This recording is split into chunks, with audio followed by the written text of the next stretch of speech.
उत्तर प्रदेश की सरकार ने प्रदेश के सभी सरकारी विद्यालयों के शिक्षकों और कर्मचारियों के लिए नया फरमान जारी किया है। प्रदेश के सभी विद्यालयों और शिक्षकों के लिए ऑनलाइन अटेंडेंस अनिवार्य किया गया है। इस फैसले के खिलाफ प्रदेश भर के सरकारी विद्यालयों के शिक्षक और कर्मचारी नॉर्मल स्थित बीएसए कार्यालय पर भारी संख्या में एकजुट विरोध प्रदर्शन किए, जिसके संबंध में प्राथमिक शिक्षा संघ के जिला अध्यक्ष राजेश धर दुबे ने बताया कि प्रेरणा ऐप के माध्यम से शिक्षकों को उपस्थिति दर्ज करानी है। यह एप्लीकेशन कई जगहों पर गलत लोकेशन बता रहा है। साथ ही एप्लीकेशन के खुलने का समय केवल आधे घंटे ही निर्धारित है। बहुत से प्राथमिक विद्यालय दूर दराज के ऐसे ग्रामीण इलाकों में स्थित हैं जहां पर नेटवर्क की दिक्कत है। बहुत सारे गांवों में बिजली बहुत कम रहने से ये समस्या और बढ़ जाती है। बरसात के मौसम में पानी भर जाने या सड़क न होने के कारण स्कूल तक पहुंच पाना भी नामुमकिन हो जाता है। साथ ही सर्वर क्रैश होने की स्थिति में शिक्षक स्पष्ट दिशा निर्देश दिए जाने की मांग कर रहे हैं। उन्होंने कहा कि डिजिटल उपस्थिति थोपने से पहले कार्य को उनके वास्तविक मुद्दों पर कार्रवाई करनी चाहिए। अन्य राज्य कर्मचारियों की तरह उन्हें भी आधे दिन का अवकाश दिया जाना चाहिए। साथ ही राज्य कर्मचारियों की तरह उन्हें 30 अर्जित अवकाश या कॉलेज शिक्षकों की तरह उन्हें पीएल मिलना चाहिए। अन्य विभागों की तरह उन्हें प्रतिपूरक अवकाश भी मिलना चाहिए।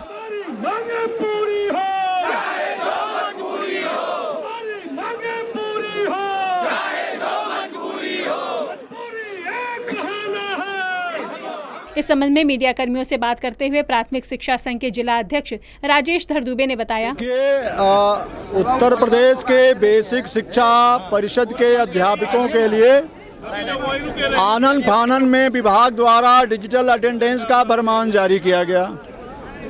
ये कहा जा रहा है कि शिक्षक अपने विद्यालय समय के 15 मिनट पहले से और विद्यालय के नियत समय तक जाकर अपना डिजिटल अटेंडेंस देंगे और फिर विद्यालय बंद होने के बाद अगले 15 मिनट तक डिजिटल अटेंडेंस देके वापस आएंगे।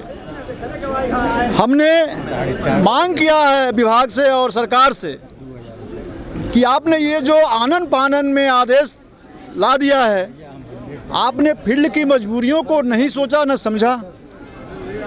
आप नहीं देखते हैं कि हमारे शिक्षक किस व्यवस्था से किस दुरूह स्थिति में अपने स्कूल को पहुँचते हैं। हर दिन कोई न कोई दुर्घटना विद्यालयों में जाते समय रास्ते में हो जाया करती है। और मैं बड़े दावे के साथ कह रहा हूं कि जिनके पास सारी वीआईपी सुविधाएं होती हैं, वीआईपीओं के कार्यक्रम होते हैं, सारी वीआईपी सुविधाएं उनके पास होती हैं, लेकिन किसी भी कार्यक्रम में आप देख लीजिए तो जो समय दिया जाता है उस समय पर कोई भी वीआईपी नहीं पहुँच पाता है। तो केवल हमसे आप अपेक्षा कर रहे हो कि हम एकदम नियत समय पर 30 दिन अपने विद्यालय में पहुँच जाएंगे।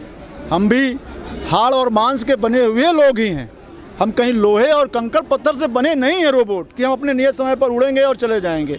हमें भी उन्हीं रास्तों से जाना है, भारतवर्ष के और उत्तर प्रदेश के, जिस पे आप चलते हो, जहां आए दिन सड़क जाम की समस्याएं रहती हैं।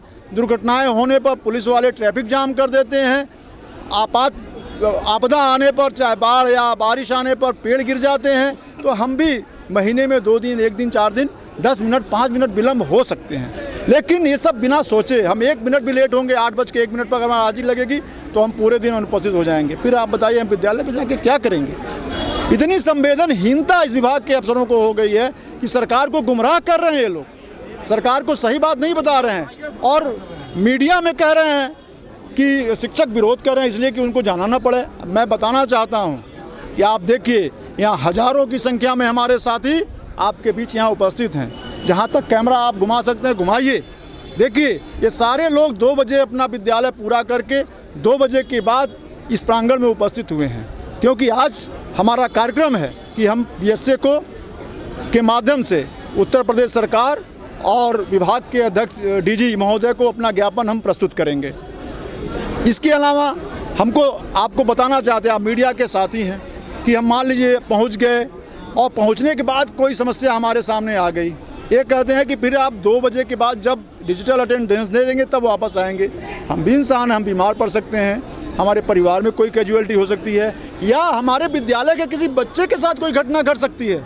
तो बताइए, हम उसको हॉस्पिटल लेके न जाएं, अमानवीय काम करें अपने उपस्थिति के चक्कर में कि हमारा वेतन कट जाएगा। तो हम उनसे मांग करते हैं कि पहली बात तो ये आप इस पर विश्लेषण करिए कि आप पूरे महीने में हम कितने घंटे अगर लेट होते हैं तो क्या हमारे साथ कार्रवाई करेंगे। हमें हाफ सीएल की सुविधा दीजिए।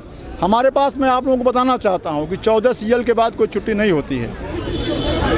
और भारतवर्ष में जो हिंदू माइथोलॉजी है, अगर कोई कैजुअलिटी भगवान न करे किसी के घर में हो जाती है तो 14 से 16 दिन उसके क्रियाक्रम में लग जाते हैं। कोई शादी ब्याह हो तो भी उसमें हमको मेडिकल दिखा के अपना फर्जी प्रमाण पत्र दे के हमको छुट्टी लेनी पड़ती है। हमने मांग किया है कि आप 30 दिन का IL हमको दे दीजिए।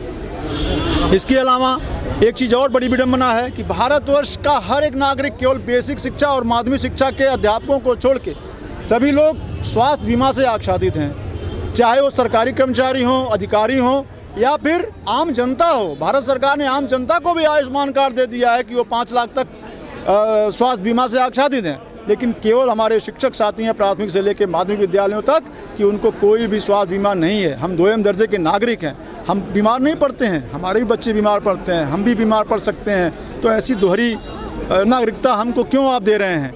ये सब मांगे हैं और आप लोगों के माध्यम से मैं कहना चाहता हूं कि कतई ऑनलाइन व्यवस्था का कोई विरोध नहीं है, क्योंकि समय के साथ चलना हमको भी आता है। लेकिन आप समीक्षा करिए। सरकार से गुजारिश है, चूँकि महाराज जी हमारे यहीं के, उनसे मेरी गुजारिश है कि आप अधिकारियों से बात करिए, संगठन के लोगों से बात करिए, आम शिक्षकों से बात करिए कि उनकी समस्या क्या है। मैं बताना चाहता हूं 2009 के बाद कोई पदोन्नति नहीं हुई। तमाम विभागों में हमारे साथी हैं, इनकम टैक्स डिपार्टमेंट में हैं, GST में हैं, कि जो 2009 में बाबू के पद पे भर्ती हुए आज गेस्टेड ऑफिसर हो गए हैं प्रमोशन पाके। हमारा साथी जहां से चला वहीं पे आज भी है। सहायक अध्यापक प्राथमिक विद्यालय भर्ती हुआ, आज भी सहायक अध्यापक प्राथमिक विद्यालय है। क्या है, आप कितनी लेट लतीफ़ी होगी, किताब आप सारे विद्यालयों में पहुंचा नहीं पा रहे हो, क्या कारण है? किसी वर्ष का देख लीजिए, पिछले साल का देख लीजिए, इस साल का देख लीजिए, आज तक किसी भी ज़िले में, पूरे प्रदेश में मैं कह रहा हूं कि पूरे भी ज़िले में कहीं किताबें नहीं पहुंची है। तो ये सब चीज़ें हमारी मांगे हैं। पहले तो ऑनलाइन की व्यवस्था की समीक्षा करिए। बहुत सारी विडम्बनाएं हैं, आप अपने को सही नहीं कर रहे हो और हमें कह रहे हो कि आप कर लो।